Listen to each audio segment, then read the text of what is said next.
નમસ્કાર વિદ્યાર્થી મિત્રો. લાસ્ટ લેક્ચરમાં આપણે મેન્ડેલિફનું આવર્ત કોષ્ટક ભણેલા અને આજે આપણે આધુનિક આવર્ત કોષ્ટક વિશે વાત કરીશું. દરેક સવાલની જેમ હું પહેલાં તમને એની ગુજરાત બોર્ડની માહિતી આપી દઉં ટેક્સ્ટબુક પ્રમાણે, અને પછી આપણે એના જી નીટના પોઈન્ટ જોઈશું. વિદ્યાર્થી મિત્રો, મેન્ડેલિફનું આવર્ત કોષ્ટક જ્યારે શોધાણું ને ત્યારે રસાયણ વિજ્ઞાનના પરમાણુમાં અંદરના બંધારણ વિશેની માહિતી હતી નહીં. તેમ છતાં 20મી સદીની શરૂઆતમાં અવપરમાણવીય કણોની શોધ થઈ, ઇલેક્ટ્રોન રચનાની શોધ થઈ અને એના ઉપરથી પછી આધુનિક આવર્ત કોષ્ટકનો વિકાસ થયો. અને એના માટે સાંભળજો બરાબર, હેનરી મેસોલે અથવા મોસેલે, ઘણી અલગ અલગ બુકમાં અલગ અલગ નામ છે, આપણે મોસેલે લખું છું. હેનરી મોસેલેએ તત્વના ક્ષકિરણ વર્ણપટની લાક્ષણિકતામાં નિયમિતતા જોઈ.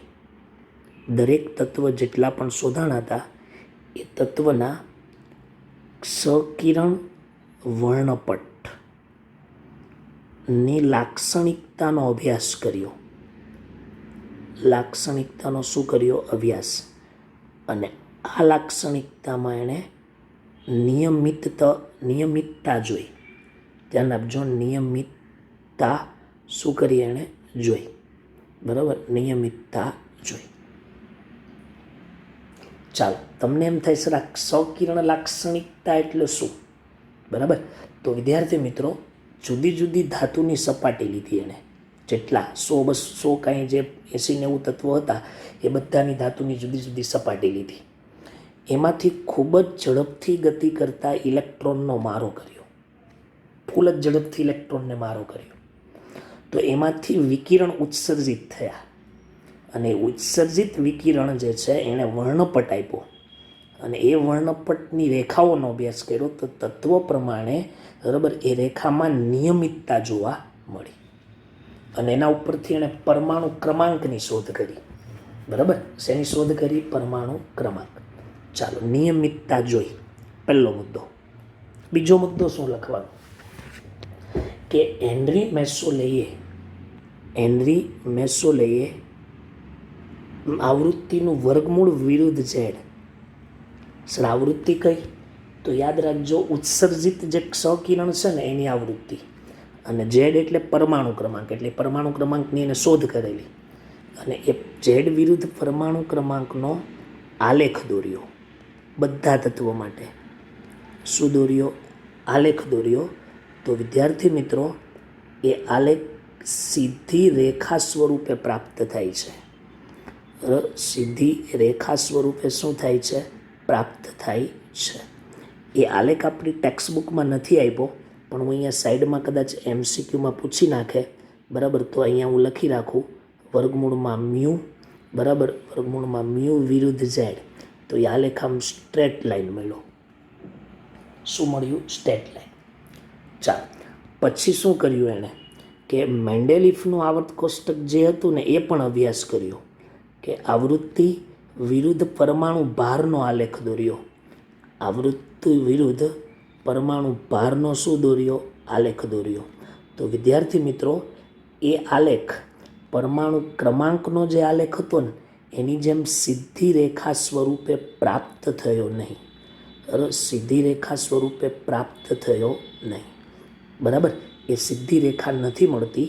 બરાબર, એ છે ને એકદમ શું કહેવાય, અસ્તવ્યસ્ત મળે છે. જો આ ટાઈપનો, બરાબર, અહીંયા આવૃત્તિ જ હતી અને અહીંયા એનો પરમાણુ ભાર હતો. બરાબર, આ એટલો અભ્યાસ હેનરી મેસોલેનો હતો. અને આ અભ્યાસ પરથી એણે શું દર્શાવ્યું? કે તત્વના પરમાણુ ભાર કરતાં પરમાણુ ક્રમાંક વધુ મૂળભૂત ગુણધર્મ ધરાવે છે. પરમાણુ ભાર પર જો તમે ગોઠવો તો તમને અનિયમિતતા મળશે, પણ પરમાણુ ક્રમાંકમાં અનિયમિતતા મળશે નહીં. એટલે એમ લખાય કે આ પરથી હેનરી મોસેલેએ દર્શાવ્યું કે, મોસેલે નામના વૈજ્ઞાનિકે દર્શાવ્યું કે તત્વનો પરમાણુ ભાર તત્વનો પરમાણુ ભાર કરતાં પરમાણુ ક્રમાંક વધુ મૂળભૂત ગુણધર્મ છે. પરમાણુ ભાર કરતાં પરમાણુ ક્રમાંક વધુ મૂળભૂત ગુણધર્મ છે. સમજો, પરમાણુ ભારને બદલે પરમાણુ ક્રમાંક એ સારો ગુણધર્મ છે, બરાબર. અને એના પરથી મેન્ડેલિફના આવર્ત નિયમમાં સુધારો કરવામાં આવ્યો, બરાબર. મેન્ડેલિફના આવર્ત નિયમમાં સુધારો કરવામાં આવ્યો. મેન્ડેલિફનું જે આવર્ત કોષ્ટક છે, એનો જે આવર્ત નિયમ છે, એમાં સુધારો કરવામાં આવ્યો. અને એ નિયમને આધુનિક આવર્ત નિયમ કહે છે. શું કહે છે? આધુનિક આવર્ત નિયમ કહે છે, બરાબર. અને એ નિયમ છે આવો, ધ્યાન રાખજો. આધુનિક આવર્ત નિયમ છે એ મેન્ડેલિફમાં જે પરમાણુ ભાર હતો ને એની જગ્યાએ ક્રમાંક લખી દેવાનો. એટલે એ નિયમમાં સુધારો કર્યો, એટલે કે તત્વના ભૌતિક અને રાસાયણિક ગુણધર્મો, ભૌતિક અને રાસાયણિક ગુણધર્મો પરમાણુ ક્રમાંકના આવર્તનીય વિધેય છે. પરમાણુ ક્રમાંકના કેવા છે? આવર્તનીય વિધેય છે. પરમાણુ ક્રમાંકના આવર્તનીય વિધેય છે. ક્લિયર? તો આ હેનરી મેસુલે આધુનિક આવર્ત કોષ્ટક જે રજૂ કર્યું અને એની મેં તમને રૂપરેખા આપી. શું કર્યું એણે? કે તત્વના ક્ષકિરણ વર્ણપટની લાક્ષણિકતામાં નિયમિતતા જોઈ. એટલે શું કર્યું? બધી ધાતુની સપાટી પર ગતિ કરતા ઇલેક્ટ્રોનનો મારો કર્યો, એમાં જે વિકિરણ મળ્યા એ વિકિરણનો વર્ણપટ જોયો, અને એ વર્ણપટમાં જોયું, બરાબર. અને પછી વર્ગમૂળમાં મ્યુ વિરુદ્ધ ઝેડનો આલેખ દોર્યો, તો એ આલેખ સીધી રેખા મળી. પછી એણે મ્યુ વિરુદ્ધ પરમાણુ ભારનો આલેખ દોર્યો, તો એ આલેખ સીધી રેખા મળી નહીં. તો પછી એણે વિચાર્યું કે પરમાણુ ભાર કરતાં પરમાણુ ક્રમાંકને આધારે જો ગોઠવવામાં આવે ને તો સારો આવર્ત કોષ્ટક મળે એમ છે. તો એણે મેન્ડેલિફના જે આવર્ત નિયમ હતો એ આવર્ત નિયમમાં સુધારો કર્યો અને એક નવો નિયમ રજૂ કર્યો. અને આ નવા નિયમને આધુનિક આવર્ત નિયમ કહે છે. અને નિયમ શું છે? જો તત્વના ભૌતિક અને રાસાયણિક ગુણધર્મ, બરાબર, એ પરમાણુ ભાર છે એને બદલે પરમાણુ ક્રમાંકના આવર્તનીય વિધેય છે. ક્લિયર? ઓકે. હવે અહીંયા આપણે કેટલીક નોંધનીય લાક્ષણિકતા લખશું, ગુજરાત બોર્ડમાં આપી છે એ. JEE વાળા પોઈન્ટમાં તો હું પછી ડિટેલમાં કરાવીશ. ચાલો, નોંધનીય લાક્ષણિકતા. તો લાક્ષણિકતા નંબર 1, સવાલ ગુજરાત બોર્ડમાં પૂછાણો હોય કે આધુનિક આવર્ત કોષ્ટકની નોંધનીય લાક્ષણિકતા અથવા આધુનિક આવર્ત કોષ્ટક એટલે શું, બરાબર. એની નોંધનીય લાક્ષણિકતા લખો. તો આવર્ત કોષ્ટક દોરવાની જરૂર નથી, પણ એનો અભ્યાસ કરવાની જરૂર છે. તો જો એમાં જે આડી હરોળ હતી ને, એ આડી હરોળની સંખ્યા 7 છે. 1, 2, 3, 4, 5, 6 અને 7. 7 હરોળ છે. નીચેની 2 હરોળ એ છઠ્ઠા અને 7મા આવર્તમાં જ આવી જાય. એ હું તમને વાત પછી કરીશ, બરાબર. એટલે તમારે પહેલું લખવાનું કે આધુનિક આવર્ત કોષ્ટકમાં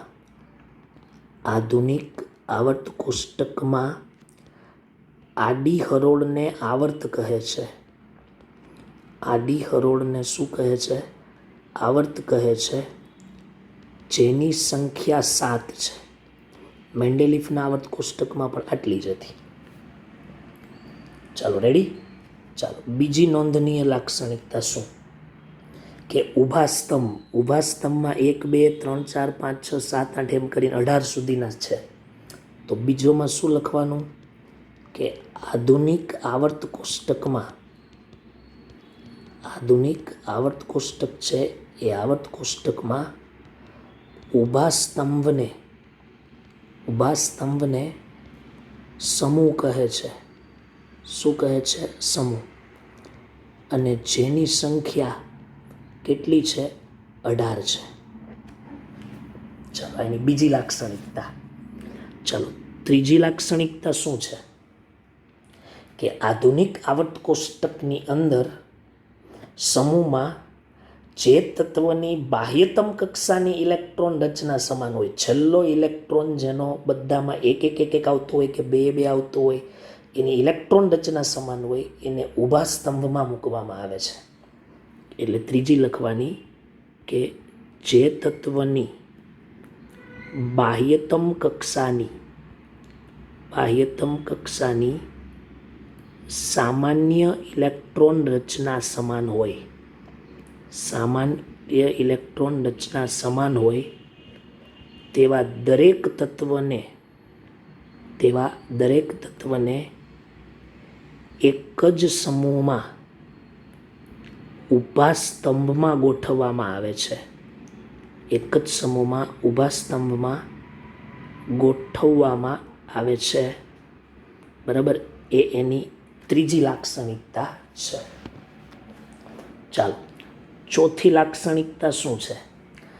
પહેલાં છે ને રોમન આંકડામાં નંબર અપાતા. વિદ્યાર્થી મિત્રો, અહીંયા ભૂલ છે, અહીંયા બધે બી આવે. જો અહીંયા હું જ્યાં જ્યાં સુધારો કરું છું ત્યાં બધે બી આવશે. બરાબર, અને પછી અહીંયા આપણા શું થઈ જશે? બી, એટલે પહેલો, બીજો, ત્રીજો, ચોથો, એવી રીતના. અને પછી અહીંથી પાછા આ બી જ્યાં છે ત્યાં બધે શું આવવાનું છે? એ આવવાનું છે. બરાબર છે, એટલે સુધારો કરી નાખજો. ફરીથી બોલું છું. બરાબર, તો હવે ચોથામાં શું કરવાનું કે લખું, પહેલા સમૂહને, બરાબર, સમૂહને રોમન આંકમાં દર્શાવાતા. બરાબર, પહેલા સમૂહને રોમન આંકમાં, પણ એની જરૂર નથી, આપણે ડાયરેક્ટ જ લખીએ કે હાલમાં IUPAC મુજબ સમૂહને 1 થી 18 ક્રમ આપવામાં આવે છે. 1 થી 18 ક્રમ શું કરવામાં આવે છે? આપવામાં આવે છે. આ એની ચોથી લાક્ષણિકતા. બરાબર, ગુજરાત બોર્ડની થિયરી ચાલે છે. પાંચમું, બરાબર, શું છે કે આવર્ત કોષ્ટકમાં આવર્તની સંખ્યા 7 છે. આધુનિક આવર્ત કોષ્ટકમાં જે તે આવર્ત છે એ આવર્તની સંખ્યા કેટલી છે? 7 છે. બરાબર, અને સાંભળજો, ખાસ મહત્વનું, હા, MCQ પૂછાવા લાયક, કે આવર્તનો ક્રમ આવર્તમાં રહેલા તત્વોનો વધુમાં વધુ મુખ્ય ક્વોન્ટમાંક હોય છે. આવર્તનો ક્રમ એ આવર્તમાં રહેલા તત્વોનો વધુમાં વધુ મુખ્ય ક્વોન્ટમ આંક છે. તમે કોઈ તત્વની ઇલેક્ટ્રોન રચના લખો અને એનો મેક્સિમમ ક્વોન્ટમાંક હોય એ જ એનો આવર્તનો નંબર હોય. બરાબર, તમને એમ પૂછે કે નિયોન કયા નંબરમાં આવે આવર્તમાં, તો 1:2, 2:2, 2p6. આનો મોટામાં મોટો ક્વોન્ટમાંક મુખ્ય 2, n બરાબર 2, તો નિયોન એ બીજા આવર્તનું તત્વ છે, આવું કહી શકાય. ક્લિયર?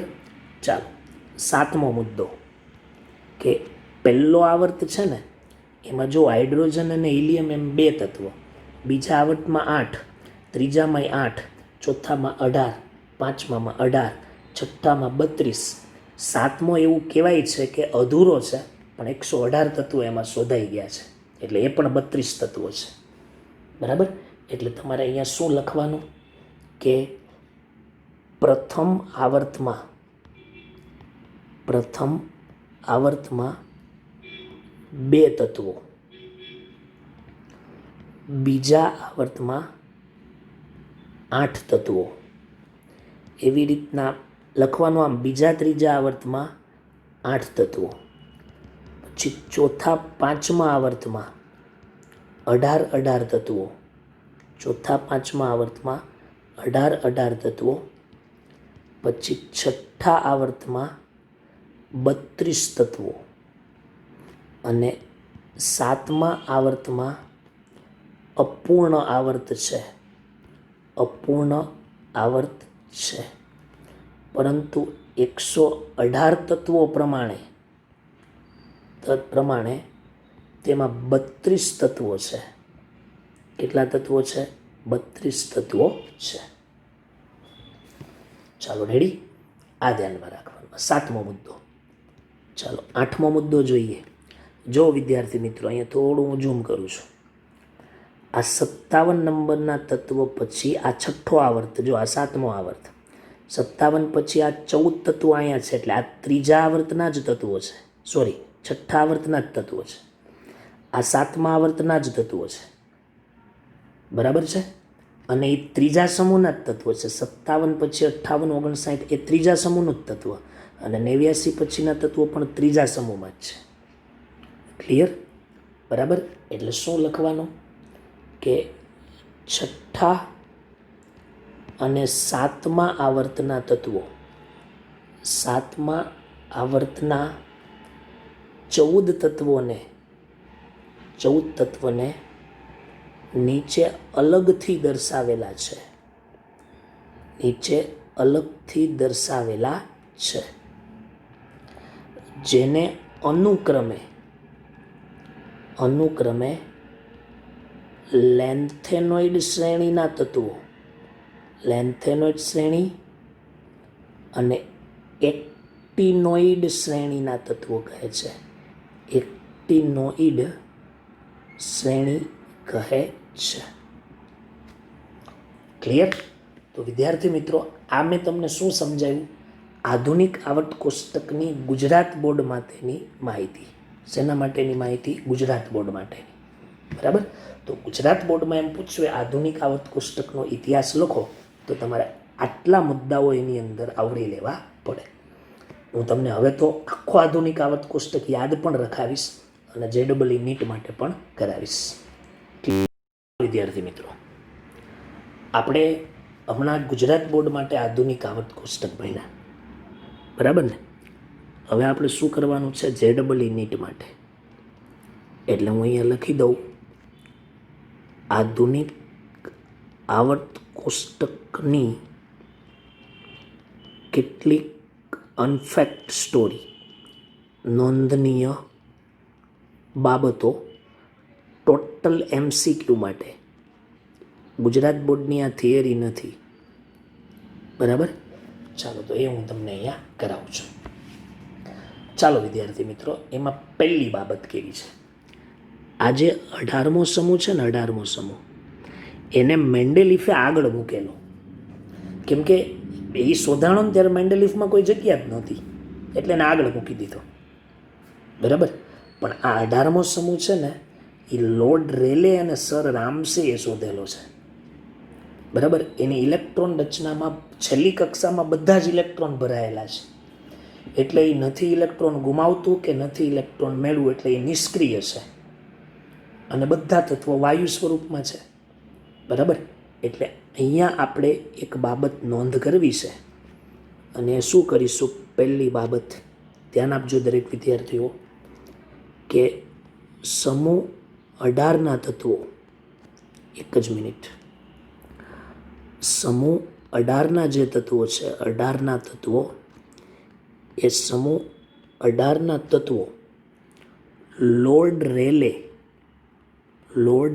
રેલે અને સર રામસે, સર વેંકટ કૃષ્ણન રામસે, બરાબર, આ બંને વૈજ્ઞાનિકે શોધ કરી અને એની ઇલેક્ટ્રોન રચના પ્રમાણે એને નિષ્ક્રિય વાયુ સમૂહના તત્વો, પછી એને નોબલ સમૂહના તત્વો, અને પછી એને શૂન્ય સમૂહના તત્વો પણ કહેવાય છે. શૂન્ય સમૂહના તત્વો કહે છે. ક્લિયર? તો આ પહેલી બાબત. બરાબર? બીજી એક વાત કરું. તમને આ મસ્ત મજાનું જે બિલ્ડિંગ દેખાય છે ને, બિલ્ડિંગ, બરાબર, એ બિલ્ડિંગ રંગ અને વર્નર નામના વૈજ્ઞાનિકે આપેલું. રંગ અને વર્નર. તો એને છે ને રંગ વર્નર આવર્ત કોષ્ટક પણ કહે છે. રંગ વર્નર આવર્ત કોષ્ટક પણ કહે છે. પછી એમાં હેનરી મેસુલે ઇલેક્ટ્રોન રચનાને આધારે ગોઠવેલા તત્વોને, અને ઇલેક્ટ્રોન રચના પ્રમાણે ગોઠવાતા તો બોહર અને બોરી નિયમનું પાલન કરવું પડે, N વત્તા L. તો એને બોહર બોરી, બરાબર, અથવા આધુનિક આવર્ત કોષ્ટક પણ કહે છે.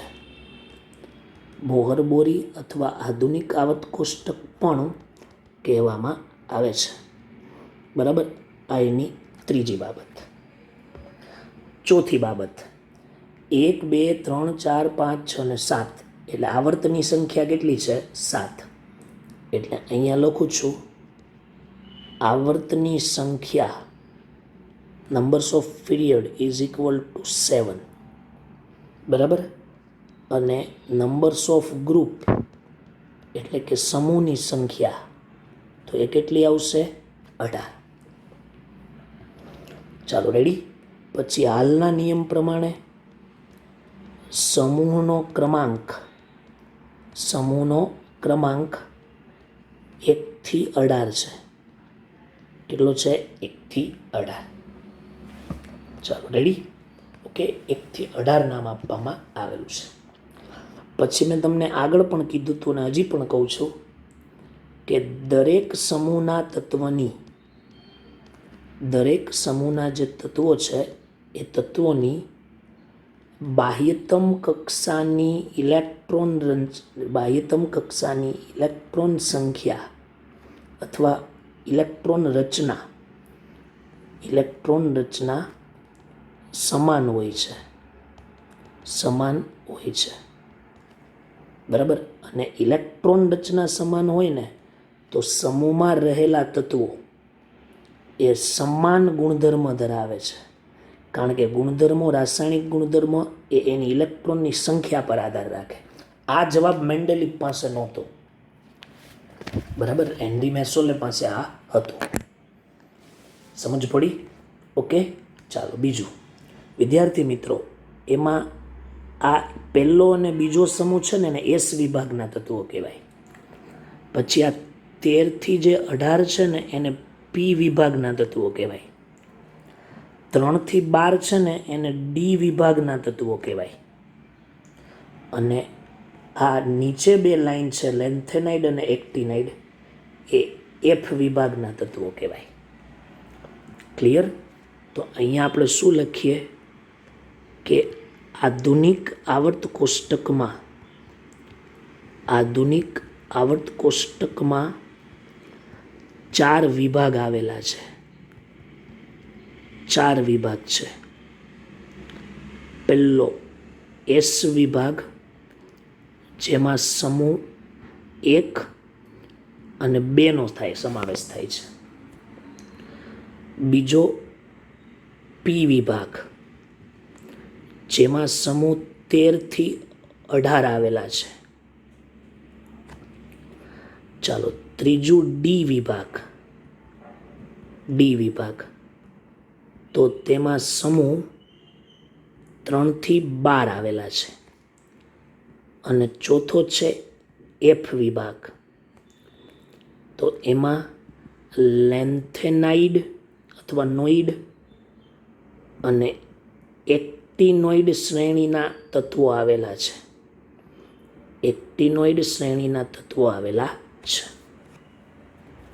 ક્લિયર?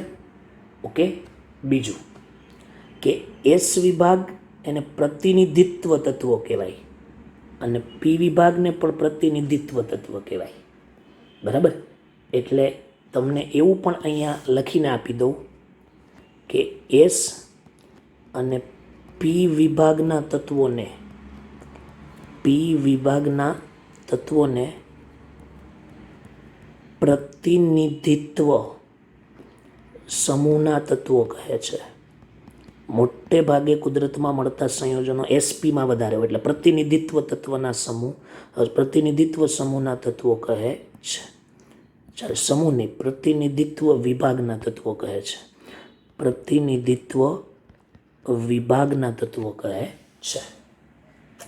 ક્લિયર? આ ધ્યાનમાં રાખવાનું છે. બરાબર, ચાલો બીજું.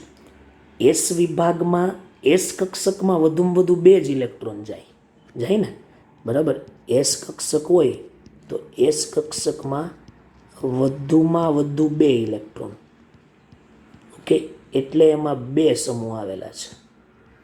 મન ફાવે એવું નથી કાંઈ. પછી અહીંયા જુઓ કે પી વિભાગ છે, તો એ પી વિભાગમાં વધુમાં વધુ 6 ઇલેક્ટ્રોન. વધુમાં વધુ 6 ઇલેક્ટ્રોન એટલે એમાં 6 સમૂહ આવેલા છે, 13 થી 18. અને ડી વિભાગમાં 10 ઇલેક્ટ્રોન, સોરી ડી કક્ષકમાં, ડી જે કક્ષક છે બરાબર, ડી કક્ષકમાં બરાબર વધુમાં વધુ 10 ઇલેક્ટ્રોન એટલે એમાં 10 સમૂહ છે. 3 1 2 3 4 5 6 7 8 9 ને 10. અહીંયા પી વિભાગ છે ને, ત્યાં પી કક્ષક કરી દો. પી કક્ષકમાં વધુમાં વધુ 6 ઇલેક્ટ્રોન. એફ કક્ષક તો એને ઇલેક્ટ્રોન રચનાને આધારે જ પડ્યો છે, અને એફ કક્ષકમાં વધુમાં વધુ 14 ઇલેક્ટ્રોન એટલે એમાં 14 તત્વો છે. જો બરાબર, તો એ તો તમે લખી શકો ને કે એફ કક્ષકમાં વધુમાં વધુ 14 ઇલેક્ટ્રોન માટે 14 ઇલેક્ટ્રોન એટલે એમાં 14 તત્વો આવેલા છે, સમૂહ નહીં, 14 તત્વો. કેમ કે એ તો ત્રીજા સમૂહનું તત્વ છે. ત્રીજા સમૂહનું તત્વ 57 પછી અહીંથી શરૂ થઈ ગયું છે, પણ એમાં એ શ્રેણીમાં 14 તત્વો, લેન્થેનાઇડમાં 14 ને એક્ટિનાઇડમાં 14, એટલે એફ વિભાગમાં ટોટલ 28 તત્વો. હા, એટલા માટે અહીંયા લખ્યું કે આ તમને ખબર હોવી જોઈએ. ક્લિયર? ઓકે, તો આ આધુનિક આવર્ત કોષ્ટકની અમુક નોંધનીય બાબતો છે જે તમારે બરાબર યાદ રાખવી પડે. ચાલો વિદ્યાર્થી મિત્રો, મેં તમને આધુનિક આવર્ત કોષ્ટકના પણ જે નોંધનીય મુદ્દાઓ છે એ મુદ્દાઓ બધા તમને કહી દીધા જીનીટ સાથે. હવે અહીંયા આ પેજમાં હું થોડી જગ્યા છોડી રાખું છું, બરાબર છે, કારણ કે કેટલાક મુદ્દાઓ મારા ધ્યાનમાં વચ્ચે વચ્ચે આવશે તો હું અહીંયા લખતો જઈશ, જે તમારે પછી એની અંદર ધ્યાનમાં રાખવાના. આપણે કહેલું જ છે કે ટોટલ JEE નીટ માટે જ મોટે કરવાના છે, બરાબર. બોર્ડની થિયરીમાં કાંઈ આટલી લાંબી બાબતો લખવાની નથી. ચાલો રેડી. હવે આપણે એક થિયરી ચલાવીએ છીએ, ટેક્સ્ટ બુકની જ છે, પણ એને પણ MCQમાં જ તમારે યાદ રાખવાની છે. અને એ ટોપિકનું નામ છે સૌથી વધુ પરમાણુ ક્રમાંક ધરાવતા તત્વોનું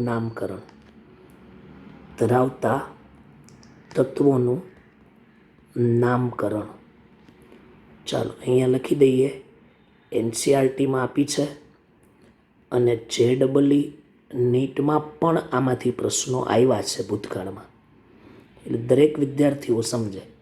અને અહીંયા લખી દઉં છું, માત્ર MCQ માટે જ, લોંગ થિયરી કોઈ વાંચવાની નથી. હું અહીંયા તમને ખાલી સમજાવી દઉં છું, એ સમજાઈ જશે એટલે તમને આવડશે.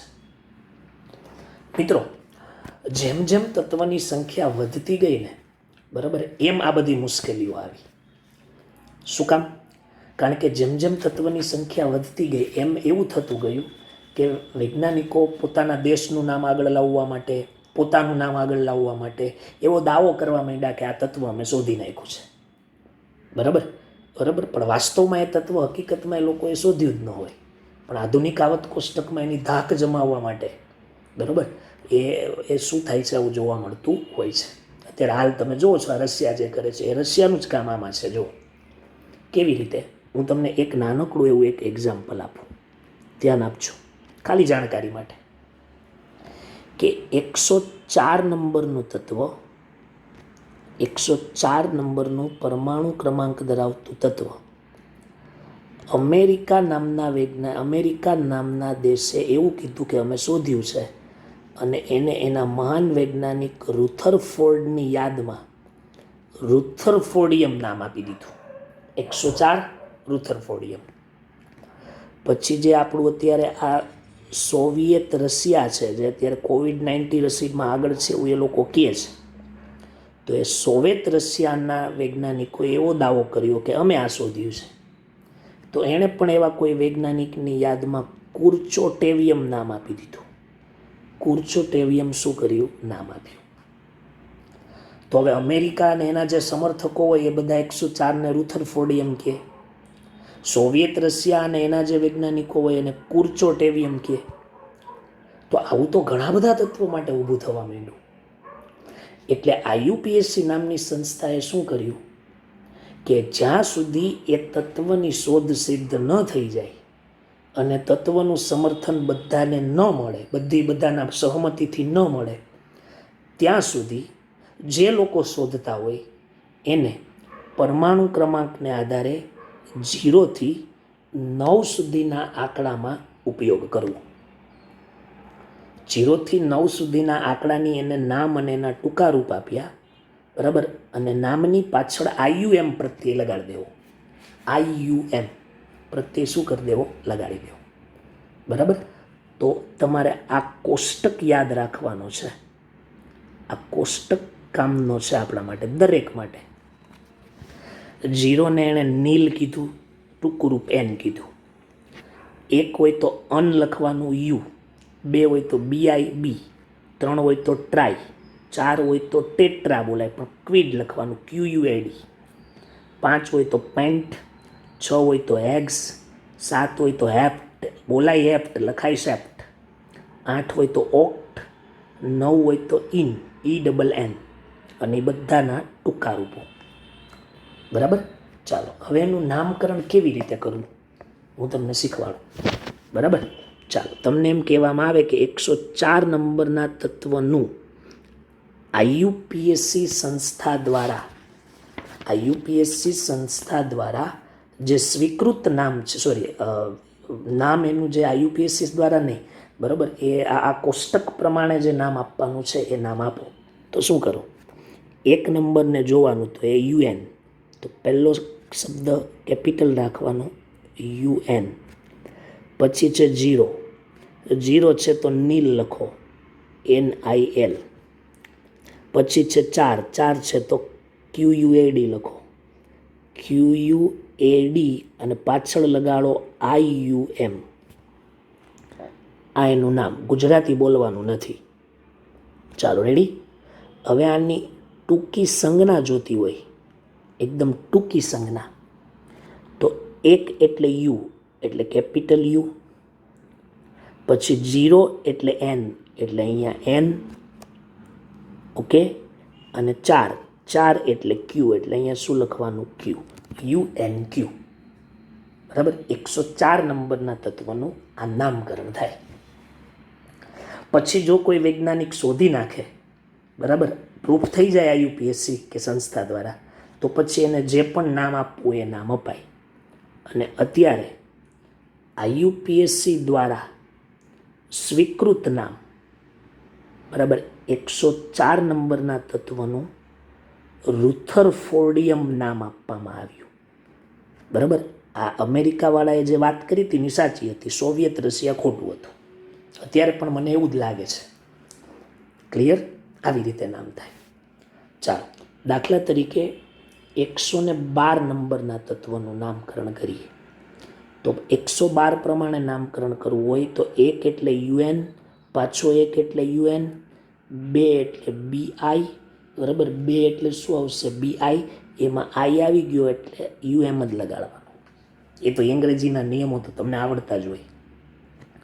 પછી એની સંજ્ઞા લખવી હોય, બરાબર, તો શું લખાય? UUB લખાય ને, UUB. આઈયુપીએસસી દ્વારા સ્વસ્વીકૃત નામ છે કોપરનિશિયમલ. નિકોલસ કોપરનિક્સની યાદમાં આપવામાં આવેલું, એને શોધ્યું નહોતું. અને આ કોપરનિશિયમની ટૂંકી સંજ્ઞા CN છે. આઈયુપીએસસી સંજ્ઞા CN છે. રુથરફોર્ડની આઈયુપીએસસી સંજ્ઞા RF છે. શું છે? RF. તો આવી રીતના 100થી વધારે તત્વના પરમાણુ ક્રમાંકના નામકરણ માટે આ મેથડ વાપરવામાં આવી હતી. 100થી વધારે તત્વના પરમાણુ ક્રમાંક માટે આ પદ્ધતિનો શું કરવામાં આવ્યો? ઉપયોગ, બરાબર. તો એમ કરીને 1થી 118, 101થી 118 તત્વો તમારી સામે અહીંયા છે. જ્યાં જ્યાં સ્ટાર કરેલા છે એ તત્વોનું નામકરણ કરવાનું બાકી છે. હાલ તો શોધાઈ ગયા છે, પણ હજી નવી NCERTમાં આવ્યું નથી, એટલે આપણે ધ્યાનમાં રાખવાનું નથી. તો આ બધા યાદ રાખવા પડશે સંજ્ઞા સાથે. તો એ એકદમ ઇઝી છે, બરાબર. એકથી હું તમને ટ્રીક આપું છું. એ ટ્રીક તમારે યાદ રાખવાની. ઓકે, ટ્રીકમાં યાદ રાખવાનું મેન્ડીનો. પછી યાદ રાખવાનું લવર, મેન્ડીનો લવર, એનો પ્રેમી. રૂથો ડુબિયો, મેન્ડીનો લવર રૂથો ડુબિયો, બરાબર. પછી સીબો, અને આમ રાખીએ સીબો, હસ્યો. મેન્ડીનો લવર રૂથો ડૂબ્યો તો સીબો હસ્યો. એ હસ્યો ને એટલે મેઇટને દરમાં દાટ્યો, બરાબર. તો શું કામ હસ્યો એમ કહીને મેરને દરમાં દાટ્યો. કોણે? રોન્ટજને. મેઇટને દરમાં દાટ્યો રોન્ટજને, બરાબર. કોની પછી એક જગ્યા છોડવાની, ફ્લેવર પાછી એક જગ્યા છોડવાની, લીવરમાં છે. કોની ફ્લેવર લીવરમાં છે ઉપર નાઉન. ઓકે, આપણે જોતા જઈએ કેવી રીતે. મેન્ડી એટલે મેન્ડેલિવિયમ, MD, મયુર દેસાઈ નહીં. નો એટલે નોબેલિયમ, NO. લવર પરથી લોરેન્સિયમ, LR, 103. રૂથરફોર્ડિયમ, 104. ડુબનિયમ, 105. સિબોર્ગિયમ, 106. બરાબર. બોહરની યાદમાં 107. હાસ્યમ, શું છે? હાસ્યમ. ચાલો, 108. મેઇટને 108 પરથી શું આવશે? મેઇટને 101, 2, 3, 4, 5, 6, 7, 8 ને 9. સોરી, 9. મેઇટને એટલે મેઇટનેરિયમ. ચાલો, ધર્મસ્તાદાટ્યમ, સંસ્કૃત શબ્દ છે. ધર્મસ્તાદટ્યમ, 110. પછી 111. રોન્ટજેનિયમ, રોન્જનની યાદમાં. પછી કોપરનિક્સની યાદમાં. પછી એક જગ્યા છોડવાની. પછી ફ્લેરોવિયમ. પછી પાછી એક જગ્યા છોડવાની, લીવર એટલે લીવરમોરિયમ. તો આટલા નામ યાદ રાખવાના છે. પૂછાય છે તમને, એમ પૂછે કે 110 નંબરના તત્વનું નામ લખો, તો ધર્મસ્તાડટિયમ તો થાય જ, પણ તમને આવું કંઈક આપ્યું હોય, બરાબર. તો 110 નંબરના તત્વનું નામકરણ કરવું હોય તો UN, પછી UN, બરાબર. અને 0 છે તો 0માં નીલ લખાય ને, NILUM. થઈ ગયું ક્લિયર? તો 110 નંબરના તત્વનું શું કરી દીધું છે? નામકરણ, બરાબર. સોરી, મિસ્ટેક થઈ ગઈ ને અહીંયા લખવામાં.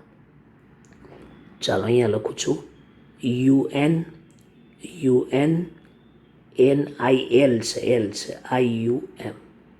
આ 110.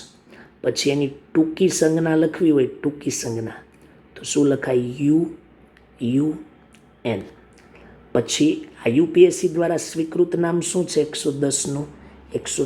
તો કે ધર્મસ્તાડટિયમ, બરાબર. અને એની સંજ્ઞા શું છે? DS. તો આવા જોડો ટાઈપના ક્વેશ્ચનો આવે ને JEE એડવાન્સમાં, આમાંથી પૂછી નાખે ક્યારેક. હેલું છે, એકદમ હેલું છે, બરાબર. તો પછી આપણે એ વસ્તુ ધ્યાનમાં રાખવાની છે. ક્લિયર? ઓકે. તો તમને 101 થી 118 સુધીના તત્વ આવડી ગયા, બરાબર. 1 થી 30 અને 1 થી 118 આટલા તત્વો તો તમને આવડે. બાકીના તત્વ આપણે આગળના લેક્ચરમાં જોઈશું, બરાબર. અને આમાંથી મેં તમને કીધું ને કે ગુજરાત બોર્ડની થિયરીઓ સાથે સાથે તૈયાર કરતી જ જવાની છે, બરાબર, લોંગ ક્વેશ્ચન માટે. તો પહેલેથી હું તમને એક વખત બતાવી દઉં કયા પ્રશ્નો યાદ રાખવાના છે, બરાબર. ચાલો, લેવોજિયનનું વર્ગીકરણ JEE નીટ માટે, પ્રાઉટનું JEE નીટ માટે, ડોબ્રેનરનો ત્રિપુટીનો નિયમ, બરાબર, ગુજરાત બોર્ડ માટે. અને JEE નીટ પછી લખ્યું છે એ JEE નીટ માટે. AB કાનકોટાઈસ ગુજરાત બોર્ડ માટે, બરાબર, ગુજરાત બોર્ડ માટે યાદ રાખવાનું. જ્હોન ન્યુલેન્ડનો અષ્ટકનો નિયમ તો કે ગુજરાત બોર્ડ માટે યાદ રાખવાનો. બરાબર. ચાલો, એની પછી મેન્ડેલિફનો આવર્ત નિયમ અને લોથર મેયર, તો પહેલાં લોથર મેયર કરાવ્યું હતું અહીંયા સુધી. હવે એની પછીના પેજ ઉપર JEE નીટની માહિતી છે, પછી મેન્ડેલિફ કરાવ્યું. બરાબર. અને એની નોંધનીય બાબતો અહીંયા સુધી, પછી JEE નીટની માહિતી છે બધી જ. બરાબર. ચાલો, પછી આધુનિક આવર્ત કોષ્ટક NCERT સુધીનું કરાવ્યું અહીંયા સુધીનું. બરાબર. 5, 6, 7, 8 મુદ્દા સુધી. અને પછી JEE નીટના પોઈન્ટ છે. ક્લિયર? હવે આવતા લેક્ચરની અંદર આ પણ JEE નીટ, આ તો MCQ માટે, હજી પણ આવતા લેક્ચરમાં બરાબર આપણે ઇલેક્ટ્રોન રચના શીખીશું અંદર ઉમેરવાની, પછી આખો આધુનિક આવર્ત કોષ્ટકનું દોરતા શીખવાડીશ. ક્લિયર? Okay, thank you.